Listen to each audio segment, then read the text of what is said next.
This is a group of people. This is real voices saying how they felt about their experience being Black in America. So that's why it clicked, and I was like, this is more than a film. It's a collection of real voices. It's basically like a movement, and we're trying to remind people that unity is everything. This episode is brought to you by Graham International Consulting and Research, Inc. Are you ready to take your business to the next level? Look no further than Graham International, where we are transforming visions and guiding possibilities. At Graham International, we specialize in providing top-notch consulting and research services tailored to your unique needs. Whether you're looking to innovate, expand, or optimize, our team of experts is here to help you achieve your goals. Don't wait. Contact us today to start transforming your vision into reality. Call us at 631-481-9124 or email us at info@grahamconsultingandresearch.com. Graham International, transforming visions and guiding possibilities. Welcome to Conversations with Verdel Jones. I'm your host, Verdel Jones, and we are about empowering your passion with purpose. Thank you so much for tuning in. Today we welcome a filmmaker, Tevin Foster, who is the visionary behind his new documentary, Race vs. Culture, The Black Experience. And we're going to jump into his trailer straight away. It is amazing, and we'll talk about it on the other side. So let's check out his trailer. How would you define the difference between race versus culture? Well, race versus culture is sort of a complex topic because race is a construct. The color of your skin is to me, it's quite, it's very political. There might be surface unity, but not like true unity. How does that help? How does dividing us and lessening the numbers that we have help anything? So if the African American and the Africans were to join hands, Black race would be a powerful race. Marcus Garvey saw this in 1922. Of attitude. We all have right to have some type of an attitude. We should all band together, for the advancement of Black people as a whole instead of dividing. Am I Black enough? Am I Puerto Rican enough? Am I ethnic enough? I think now we have so much division because we have so much noise. I think it's so important that we as Black people take our narrative back. To really separate from the Black culture of America and to say culture of America.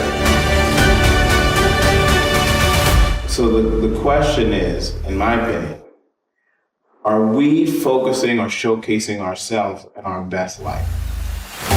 You should know that we are more than just people who can hoop and people who can sing and tap dance and tell jokes. Black is not a monolith, right? Unfortunately, in America, it can be seen as one. The only difference between you and him is where your ancestors got off on the ship.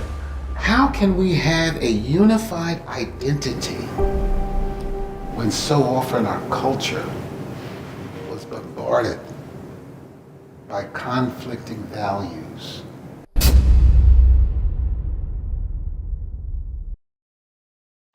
Tevin, I want to welcome you to Conversations with Verdel Jones. Thank you so much. Verdel, thank you for having me. It's a pleasure to be here. Thank you. So I just want to say that trailer is leading up to what I know is going to be a powerful, powerful film. And you say that this film is more than a film, it's a movement. Yes. So can you elaborate on that for me a little bit? So yeah, pretty much when I was editing, I was thinking of different ways to have a tagline for this film. And I was like, this is not just my perspective. This is a group of people. This is real voices saying how they felt about their experience being Black in America. So that's why it clicked, and I was like, this is more than a film. It's a collection of real voices. It's basically like a movement, and we're trying to remind people that unity is everything. Absolutely. I feel like not that we forgot, but it's not as permanent as it was back in the day. So I'm trying to bring light to that. Right. So I know there's this expression that says there's a difference between a moment and a movement. A moment is a snapshot in time, and a movement is something that's lasting. Yes. You build that foundation, and it progresses whatever you would like it to progress. Yes. So in the film, when you say being collective and being together and unity, that's it, and the trailer kind of speaks to that. Yeah. You know, and it's interesting.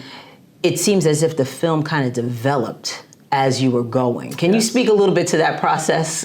So I've done, I've been doing I started with doing skits online, short films and stuff you guys will never see, deleted. But I gained a lot of experience over the years, and then I even did a documentary prior to this, not to go off topic, but it was focused on homeless veterans on Long Island. It's called Long Island's Forgotten Heroes, which is another powerful story that kind of developed on its own, telling these guys' story about how they serve the country and they to come back and be homeless, etc. So I kind of learned when I'm shooting certain stories that's so true, it kind of tells itself. And this was one of them. I couldn't script this. I'm inviting people from different professions, from different experiences, different backgrounds to come tell me and have a moment with me what their life was like, things they went through, and how they think we could move forward to be better as one. And I learned a lot filming this, because I'm telling you, this was such an experience for me, just meeting all these people. I felt like I learned so much, and I'm 31 years old, freshly 31 years old. And happy belated birthday. Thank you, thank you. And you could have this moment where you think you know so much, and then you just sit with one person. Like your daughter, Maya, taught me a lot from her interview, and we bonded. And that's pretty much what the whole experience was. I'm bonding with these people, and they're letting me in, and I appreciate them so much for this. Because, again, they took time out of their day to just sit down with me. I don't think I'm anyone special. No, yes, you are. Because they believe in what I'm doing, and I appreciate that. Right. And honestly, the story told itself when I spoke to them. I didn't really need to script this. And why this particular topic? So, I came from Jamaica, the island, not Queens. I came from Jamaica. I came here when I was about 11 or 12. So I had a different perspective in life when I was coming up in this country, from being in Jamaica and then coming to America.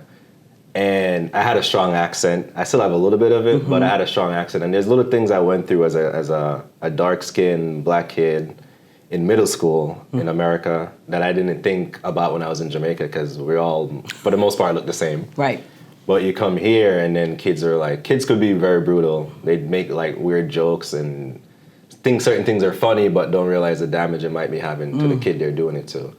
So I remember those experiences, and as I got older in high school and stuff, it continued for a while, and then I met other kids that went through the same thing, and I saw it affected them. And it's either you just grow to have a tough skin and deal with it, or it lingers. And as I'm an adult, I meet people that would still bring that up, how this was messed up to them and this and that. So it showed a little bit of division there. And then I also just see a lot of cultural differences that people, instead of celebrating it, they make it a competition. Haitian is better, or Jamaican is better, or Black American or Africans, they don't really like us. And I'm just why are we really fighting about all this stuff? There's a time period when the goal was just unity overall. Marcus Garvey came from Jamaica, and he didn't think, let's get all the Jamaicans together and do what I'm doing. All of us need to get together and make this movement strong. So I always had those ideas in my mind, and I just wanted to find a way to make it clear again, because I felt like people forgot and they got comfortable, which is stuff are more accessible and easier to a certain extent, but there's still a toll on us as people of color, and the power who may be try to keep us down. And I feel like we are forgetting that we need to stick out for each other a little bit better. And what really made it click for me is because I know I'm calling this a Black experience, because I feel like we need to start with us, because there's a lot of division in our community versus everybody else. But what made it click for me was Fred Hampton. Fred Hampton was a young man that call it what it is, they got assassinated at 21 years old. Because his mission was so strong, and his mission was unity. not just black unity, like all unity, because the power may be knows if we're actually together, that they won't be able to control us. That's right. And that's what really made it click. So I was like, I need to find a way to tell this, but I need to start here. Start with my people that look like me, black and brown people, and then the goal is to work my way up and then spread it out like that. I love that. Yeah. We are stronger together. We're stronger together. Absolutely. What research did you have to do to even begin to say, I want to do a film, race versus culture? You know what's funny about that? I don't think I had to research at all, because I always had this feeling of like, I want to tell a story that I could relate to. And it just brought me back a lot growing up in the school system here and seeing. I was fortunate enough to grow up in Brentwood High School, go to Brentwood High School, which is a very like diverse school. Yeah. There's black, there's Spanish, people from all over. And even there was just like such a division. And my goal was, how can I help kids have a better experience going through middle school or high school, which is a very important part of our lives, and it molds us to be who we are today, even if we don't realize it. We think it's becoming a young adult that molds us, but I personally feel like it starts in middle school. Absolutely.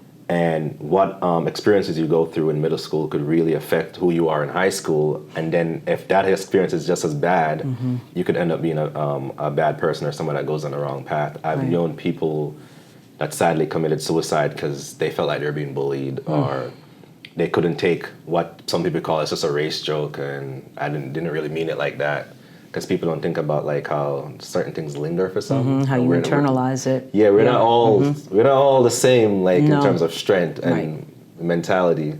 And I just want to take this film actually and bring it to schools, communities, youth programs, and have these young adults watch it, young kids, and have a conversation with them, and maybe spark a thought in their head like they should think first before doing something to someone, because that could really affect their future.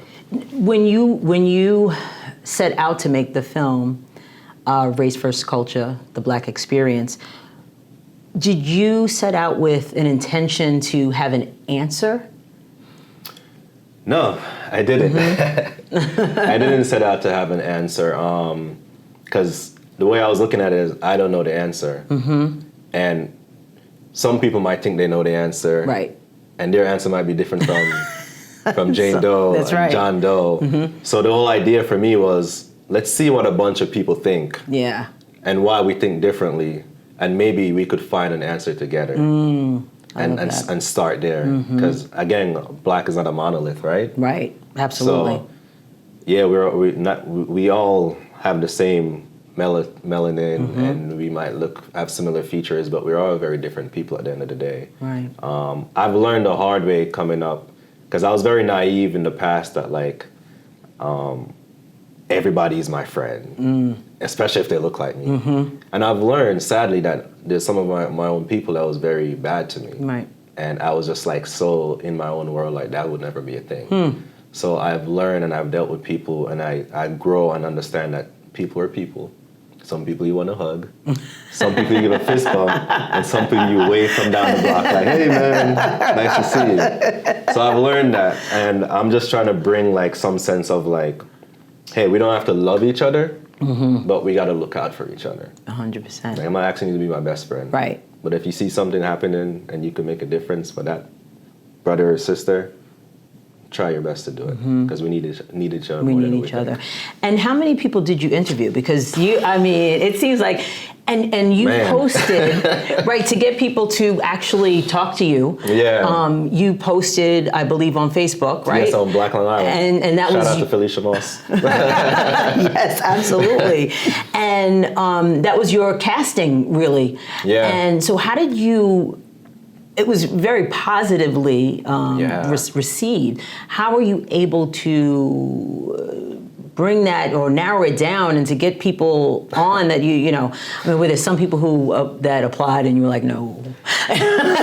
So I know I'm glad you asked that question because it's actually really good for me to address this because there's some people that are still in my inbox, probably waiting like, hey, when is it my turn? And I spoke to some, but it became like to a point where it's just like I had too much people. Right. Tiana actually messaged me privately, was like, Tevin, next time you do that, send a Google form so they could fill it out and then you could pick. Because I swear to God, my inbox got flooded with people that was interested, and I was just like, whoa, I didn't think it was going to be that positive of a response. Because I've already started the process before I sent that email.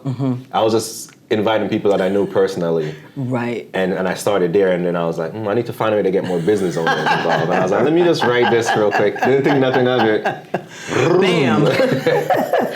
So I have a lot of people, and I'm grateful for everybody. And if you didn't make it, it's not because I didn't like something about you. It's just because I had too much and I'm running out of time. The premiere is right around the corner, and I'm still editing. You're still editing. Still editing. Oh boy.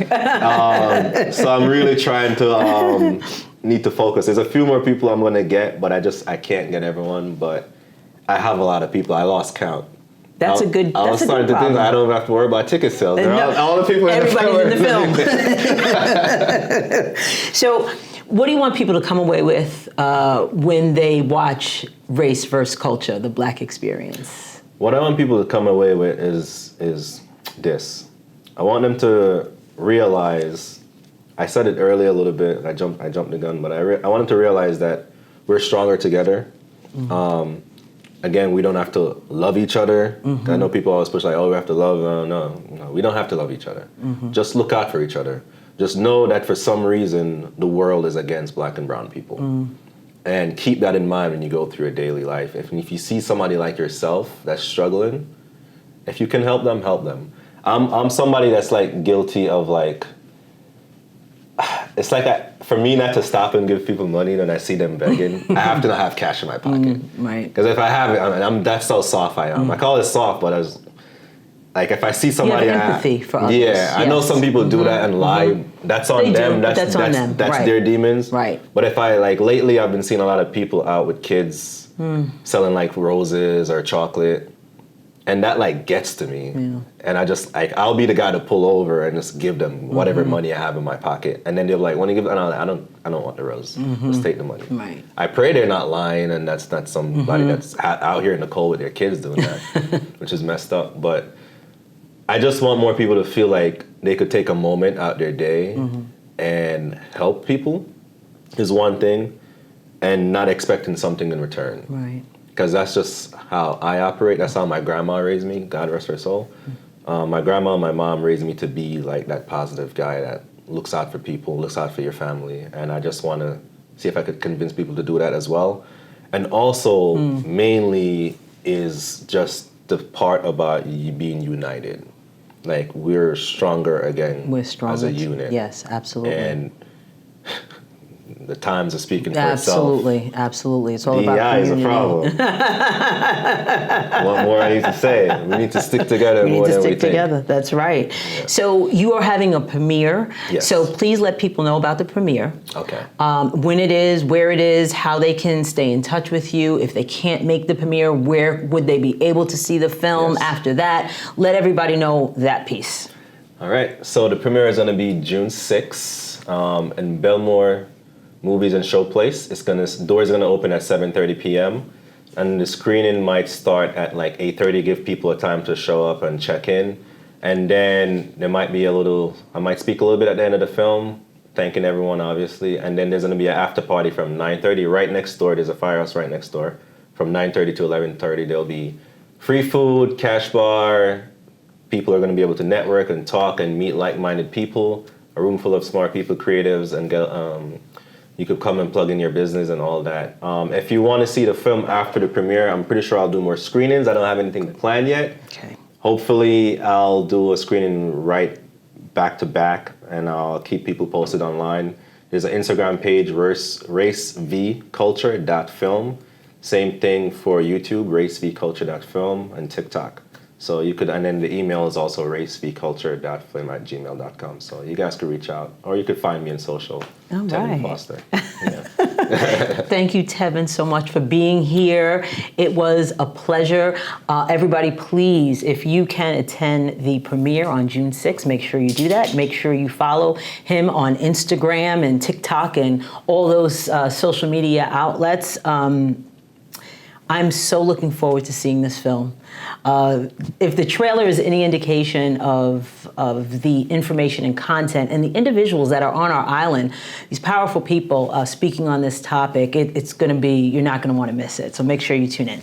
I want to thank everybody for watching Conversations with Verdel Jones. And remember, in the words of Maya Angelou, when you learn, teach, and when you get, give. Thank you for tuning in, and we'll see you next time.